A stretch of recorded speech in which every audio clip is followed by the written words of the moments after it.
Welcome back to New World Next Week. I'm James Corbett of CorbettReport.com. And I'm James Evan Pilato of MediaMonarchy.com. It is the first machine that can reliably access the compute power of brain cells. This is a real paradigm shift. We have got that horrifying story, plus a whole raft of New World Next Week updates as a lot of weeks keep happening in these decades. But first, DOJ, FBI conclude Epstein had no client list and he died by suicide. Good night, everybody. Grabbing this from Axios, who do call it an exclusive. President Trump's Justice Department and FBI have concluded they have no evidence that convicted sex offender and disgraced financier Jeffrey Epstein blackmailed powerful figures, kept a client list, or was murdered. According to a memo detailing the findings obtained by Axios, the administration released a video in both raw and enhanced versions that says it indicates no one entered the area of the Manhattan prison where Epstein was held the night he died in 2019. The video supports a medical examiner's finding, Fahmy Malik, I believe it was, that Epstein died by suicide. The two-page memo claims the findings represent the first time the Trump administration has officially contradicted conspiracy theories about Epstein's activities and his death, theories that have been pushed by the FBI's two top officials before Trump hired them into the bureau. As social media influencers and activists, fake-ass 9/11 truthers, I basically call them, Kash Patel, now the FBI director, and Dan Bongino, now deputy FBI director, were among those in the MAGA world who questioned the official version of how Epstein died. Patel and Bongino have since said Epstein killed himself. Tulsi Gabbard also says we gotta go bomb people. But it has become an article of faith online, especially on the right, that Epstein's crimes also implicated government officials, celebrities, and business leaders, and that someone killed him to conceal them. Of course, the only good thing to come out of this are, James, the memes of people pasting in Hillary into the missing minute of video. The memo says, no one else involved in the Epstein case will be charged. Oh, by the way, Epstein's associate Ghislaine Maxwell serving 20 years for child sex trafficking and related offenses to no one. According to the memo, investigators closely examined footage of Epstein's Manhattan prison cell between around 10:40 p.m. on August 9th, 2019, when Epstein was locked in a cell, and around 6:30 a.m. the next day when he was found unresponsive. You'll find no mention in the mainstream news of, oh, the guards who admitted they falsified their records about actually watching this dude, we let them go for free. The footage, which was reviewed by Axios but couldn't be verified independently, showed no one entering the area. The FBI enhanced the relevant footage by increasing its contrast, balancing the color, and improving its sharpness for greater clarity and viewability, the 2025 remaster. Investigators found no incriminating client list of Epstein's, no credible evidence that Epstein blackmailed prominent individuals, and no evidence that could predicate an investigation against uncharged third parties. MAGA's media universe and some of its voices on Capitol Hill have expressed frustration with the Trump administration's handling of the Epstein case since February, when the Department of Justice released a tranche of Epstein-related files that were already available publicly. When Hipster Gates, Elon Musk had his totally believable falling out with Trump last month, Musk accused the president of being in the Epstein files. He, of course, deleted those tweets later. In a 2017 interview with author Michael Wolff, Epstein even claimed that at one point he was Trump's, quote, closest friend. Democrats have demanded to know more about the Epstein-Trump relationship, but not the Epstein-Clinton, Epstein-Carney, or Epstein-Chomsky relationships. The DOJ and FBI say in the memo that no further disclosure of Epstein-related material would be appropriate or warranted. The memo says much of the material relates to child sexual abuse, details of Epstein's victims, and information that would expose innocent individuals to allegations of wrongdoing. Through this review, we found no basis to revisit the disclosure of those materials and will not permit the release of child pornography, the memo says. So there's CSAM, child sexual abuse material, they can't release, but also nobody did anything. 1 minute. This is like was a lot less than the Nixon gap on the Nixon tapes. There's an 18.5-minute gap. Whoopsie, we don't know what happened to it. It was the secretary's foot. She accidentally hit the tape recorder again. 1 minute is missing from the Epstein video. Conspiracy theorists are losing their mind, so says former music magazine Rolling Stone, who only cares because this is against the Orange Man bad. The Trump administration wanted to settle questions about the sex trafficker's death, but accidentally raised a new one. Rolling Stone does correctly note, "You still talking about Jeffrey Epstein?" Trump lashes out at a reporter for still asking questions about Epstein just one day after the DOJ and FBI declared he didn't blackmail anyone, wasn't murdered, and had no client list. "We have taxes, this, and all of the things, and you people are still talking about this guy." As my legit shook DC friend said 15 years ago regarding my annoying questions about 9/11, sing it with me, get over it, man. They got us. James? James, absolutely, utterly disgusting. What more can one possibly say about this other than to point to the actual FBI DOJ memo press release itself, which I think does the talking for it, where they start by noting that they've conducted their exhaustive review of the Epstein files as, quote, part of our commitment to transparency, end quote, insert uproarious laughter here. And then go on to say, there was also no credible evidence found that Epstein blackmailed prominent individuals as part of his actions. We did not uncover evidence that could predicate an investigation against uncharged third parties. Yep, done. Case closed. And then they go on to say that there's no further evidence forthcoming, no further investigation warranted. All right, it's done, guys. Stick a fork in it. Epstein, you still talking about that Epstein guy? Come on, you've been talking about him for years. Get over it, guys.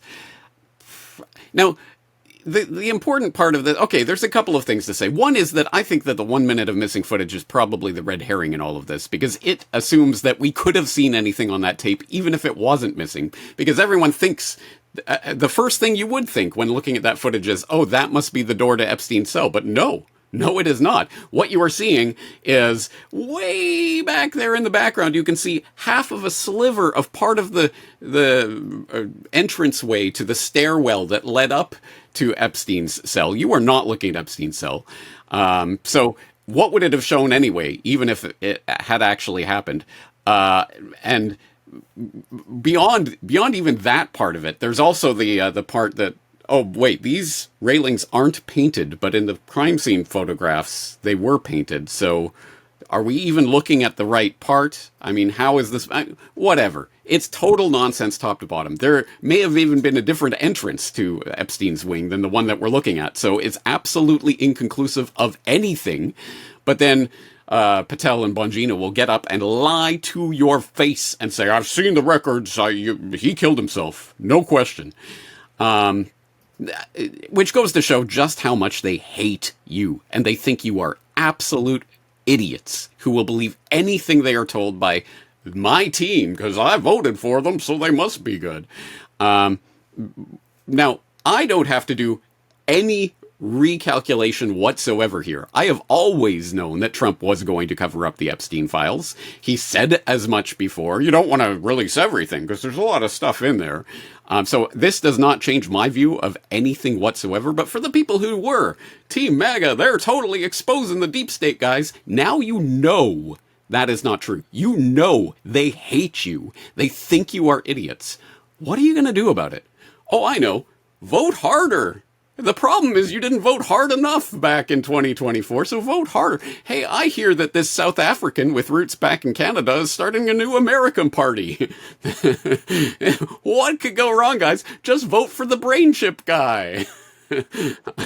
I don't know what I could possibly say at this point to show the absolute utter farce of this entire oligarchy that rules over you with abandon and laughs in your face. If you don't see it by now, you're never going to. Well, they might be distracted doing all the mental gymnastics to ignore bombing Iran very recently as well. So bombing Iran, support more police state Stasi, I don't know, throw people to alligators, whatever. So, I mean, good God. Again, James, we don't even, unfortunately, add links to all these other side references that we're making on these episodes. Again, you know, I call it media monarchy. I love a very rich media tapestry. But there's so much going on. Again, we can make side quips about it. On New World next week, episode 596. So, James, Dave, so the memers basically all have Hillary in the wrong place, at the wrong door, at the wrong cell. Awesome. And also, I mean, she's already been talking a bunch about it even before any of this. Shouldn't Ghislaine get sprung? Why? What is she doing sitting in jail? I mean, what is the daughter of noted Mossad agent and octopus conspiracy participant Ghislaine Maxwell? Why is she sitting in jail? Good grief, man. Hopefully our buddy Whitney Webb will have some more information on this. But maybe, as you say, there is none. It's Dunskies. One nation under blackmail. You know, man, I'd maybe find this all a little bit more plausible if I were hooked up to some sort of mother brain chip. Inside the British lab growing food for everybody? Clean water for kids? No, a biological computer. In a laboratory outside Cambridge sits a remarkable, say it again, biological computer. Its 200,000 human brain cells grown in the lab lie on silicon circuitry that communicates their synchronized electrical activity on a screen to the outside world. The poorly named CL1 device, which kind of looks like Cly when you're just glancing at the words, CL1 device about the size of 2 shoeboxes was developed by Australian startup Cortical Labs with the UK's bit.bio, in a bid to create synthetic biological intelligence, a new form of computing that could offer opportunities beyond conventional electronics and other developing technologies such as quantum. Like our brains, biological computers will consume many orders of magnitude less energy than conventional electronics as they process information. Future applications could include robotics, security, and the metaverse, copyright Zuckerberg. So says Cortical Labs chief executive Han Wing Chong, talking to, of course, the Financial Times, the folks who actually have a part in running the world. The fast-growing search for alternatives to energy-intensive conventional electronics has stimulated the new field of biological computing, which aims to tap directly into the intelligence of brain cells rather than simulating it in silicon through neuromorphic processing and, of course, the awesome AI. I mean, just see how good AI was doing on X the other day? Whoops, it turned into a Nazi again. See, again, just massive amounts of news. Elon's Twitter, its AI Grok went full-on Kanye, and the CEO, Linda, had to, of course, fall on her sword because it's kind of embarrassing. Sidebar to the mother brain chip. Cortical Labs is at the forefront of this movement, you should believe, though academic groups and other startups such as Swiss group Final Spark and Biological Black Box in the US are also making progress. I'm very excited about the Biological Black Box. That's maybe how we can vote in the future. Early applications of CL1 are in neuroscience and pharmaceutical research, discovering how different chemicals and drug candidates affect the brain cell's information processing. For Mark Cotter, welcome back, clinical neuroscience professor at Cambridge University and bit.bio founder, the significance of CL1 is that it is the first machine that can reliably assess the compute power of brain cells. That's a real paradigm shift. In related news, scientists create organic slave computers. What could possibly go right? An organic entity full of juice and sweetness and agreeable odor being turned into a mechanism. James, I find this is the inverse of a Clockwork Orange, where you're taking a real person and making them a computer. They're making a computer and trying to turn him into a real boy. I also wish that we would have done a film literature and New World Order on Cronenberg's Existenz as well, James. Good call. Off the top of my head, I cannot remember if I've actually seen Existenz. I think I know it, but I don't know if I've seen it. Anyway, we'll talk about that off air. But to the point, I hate to blow my own horn, but who else is gonna? Yes, I had this article up on the organic slave computer phenomenon almost exactly 1 year ago, so I hope people will go and check that out for the background on this. But something that I find particularly interesting about this story is how hard they struggle to justify the existence of these organoid slave computing devices. Why are they trying to take human brain tissue and turn it into some sort of computing device in the laboratory? And there have been various ideas and explanations for this proffered in the last year or two. For example, in that Organic Slave Computers article that I wrote, I was talking about the ostensible reason at that time. Look at all the power that AI takes so much energy. We're going to have to build all these nuke plants just to power the AI. Hey, I've got an idea. It's much more efficient to use organic slave computers. That will be and then in this particular Financial Times article that we're citing right here, they can measure how neurons process information by how well they play Pong. And it shows, for example, that alcohol degrades your ability to compute. Yeah, I really needed them to do this in order to show that groundbreaking information. So clearly, there is something else going on here other than simply they need more power. They need to show that alcohol degrades your ability to compute. There's something else going on here. And I tie that in my article into the broader question of vitalism and the degradation of vitalism. But something that I still find truly horrific about all of this is I don't think that's really just a hyperbole. It's not just a clickbait. No, these are organic slave computers that are being made to process information. This is human brain tissue that is being used as a machine. And just in this Financial Times article, they just casually, blithely talk about it. Training involved giving the neurons a reward stimulus when they moved the paddle correctly by applying electrical activity in the form of a sine wave, which the cells like. The punishment when they got it wrong was unpleasant white noise. So basically torturing, in whatever way you want to apply that, torturing these organoid computer devices to make them do the things that you want them to do. Oh, what's the big deal? It's just a computer that's made of human brain tissue, whatever. This is the breakdown of the distinction between organic and non-organic life. And I, for one, am not comfortable with this. I don't think this is a good idea. But hey, that's my editorializing here. Anyway, people can go back and read my article about it and get more information and decide for yourselves whether you want to be complicit in this torturing of this humanoid, organoid, whatever, biocomputing life. As the transhumanist, post-human agenda rolls forward, James, you got me even thinking about how Utah steals an enormous amount of water so they can run their Fed data silo in that hidden building out there. Also, remember, they need just a few more decades of research on cannabis as well, and then they might take that off the national drug schedule. Oh, and I'd forgotten. The big, beautiful bill that, of course, is why Elon and Trump had broken up. Another, again, just flat-in-your-face lie. And I would say, broken promises. The tax and spend, big, beautiful bill. It's almost like Trump was a tax and spend Democrat his entire life. Oh, wait, before he suddenly turned to be a Republican in 2016. Our third and final segment on this New World Next Week, episode 596, episode 600 coming up just around the corner.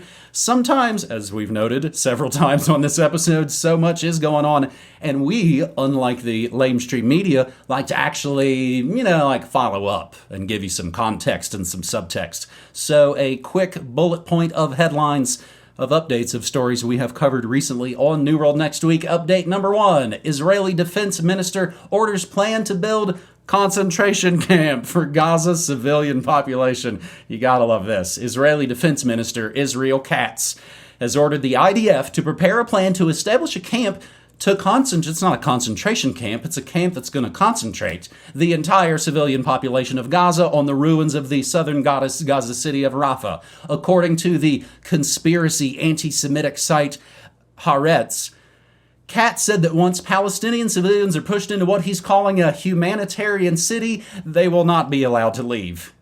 The idea is to first transfer 600,000 civilians from the Al-Mawasi tent camp on the coast in southern Gaza, followed by the rest of the civilian population. Alligator Alcatraz, I think they're calling it. Israel builds concentration camps. The ironing is delicious. Update number 2. U.S. ends foreign terror designation on Syria's HTS nearly 2 months after Trump met its leader. As the joke has been made many, many times recently, the real president of the United States is Bibi. The United States announced Monday that it has formally revoked the foreign terrorist designation for Syria's ruling HTS group, Hayat Tahrir al-Sham, Ironically, coming nearly 2 months after Trump met with its leader, Syria's self-declared interim president Ahmad al-Sharaa, formerly Abu Muhammad al-Jalani. It's not just ironic, but scandalous that Trump met with a U.S.-designated terrorist during this Gulf tour while in Saudi Arabia. If any of us tried to do that in America, we would be thrown in alligator Alcatraz while people would go, yeah, get them illegals. No, wait, I'm just...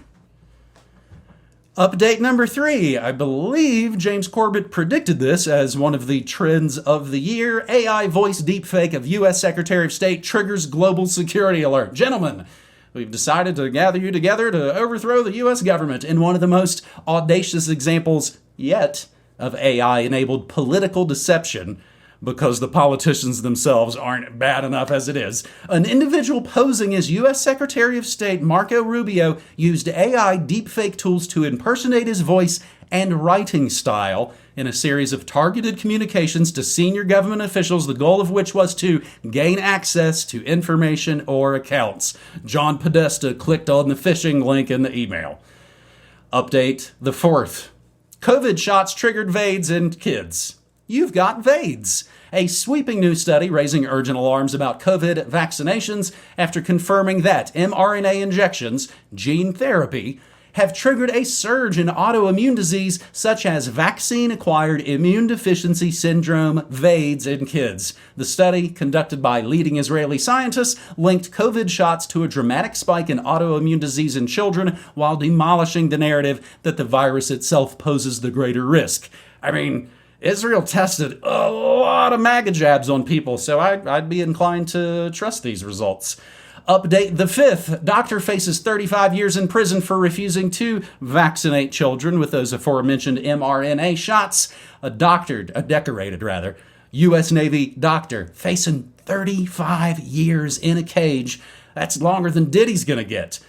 Not for harming patients, but for refusing to inject them with what he saw as a dangerous experimental product. Oh, by the way, Diddy pretty much is going to get off. Didn't get the RICO charge. It's almost like they're all in a big club together. Update 5.5. I added myself. West Virginia schools ordered to vaccinate children against parents and Governor Morrissey's wishes. Schools in West Virginia, from the Board of Education, ordered to ignore state laws and begin vaccinating kids against their family wishes and without telling the parents. Maybe give them some puberty blockers too. And finally, update the 6th. What is this? This looks like happy, positive, good news. Californian community gardens growing again this summer thanks to local heroes, and I don't think this has anything to do with taxes or NGOs or any of that. People donated the dirt and donated their blood and sweat. Anti-Hunger Coalition Timmons Community Gardens, revived by Good Samaritans who want to grow community roots and access to healthy food. James, just a little taster, an appetizer, if you will, of good news to close out on.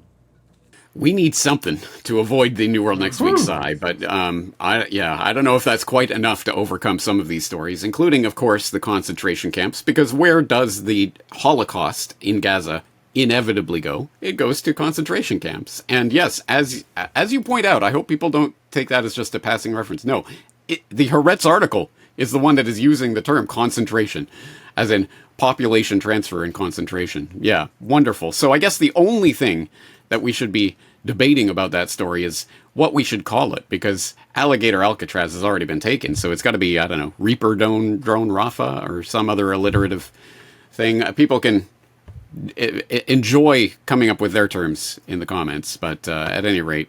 And I hope people will take the time to read that Doctor Faces 35 Years in Prison article, because it is, in a sick way, I guess it's not unmitigated bad news. Obviously, it is horrific and bad news that Dr. Kirkmoor is being prosecuted for having done what he did. But reading about what he did is kind of awesome. And I'm so glad that he was able to do it. For example, destroying thousands of vials of mRNA vaccines to inject saline instead, and issuing vaccine cards, fake vaccine cards, for nearly 2,000 individuals during the pandemic. He is a saint.